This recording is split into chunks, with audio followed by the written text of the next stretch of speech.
ইকবাল এখন কেমন আছে? ভালো নাই, অপারেশন করতে 2 লাখ টাকা লাগবে বলছে। আমরা এখন এত টাকা কোথায় পাবো? আপনারা এখানে নিয়ে এসেছেন কেন? হাসপাতালে নিয়ে যাবেন। হাসপাতালে গেছিল, কই খেতে টেপার করেছে। ছেলের অবস্থা খুব সিরিয়াস, অতদূর নিয়ে যেতে গেলে রাস্তাতেই পড়ে যেত।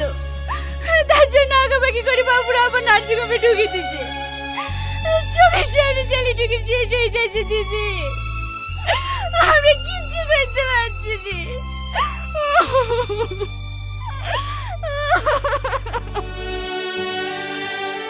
1 মিনিট, আপনাদের স্বাস্থ্যসাথী কার্ড নেই? আছে তো। তাহলে আবার চিন্তা কিসের? স্বাস্থ্যসাথী কার্ডেই তো 5 লক্ষ টাকা আছে, ওখান থেকেই তো অপারেশন হয়ে যাবে। ওই কার্ডে অপারেশন হয়ে যাবে? হ্যাঁ, এসব আপদ বিপদের জন্যই তো পশ্চিমবঙ্গ সরকার মমতা বন্দ্যোপাধ্যায় স্বাস্থ্যসাথী প্রকল্প শুরু করেছে, যাতে সাধারণ মানুষ চিকিৎসার অভাবে মারা না যায়। আপনাদের কাছে কার্ড আছে? না, বাড়িতে আছে। ওগো, তুমি তাড়াতাড়ি যাও, কার্ডটা দেখবো টাকা বাক্সের ভিতর ভরা আছে। আপনি আমার সঙ্গে আসুন, আমি কাউন্টারে কথা বলছি।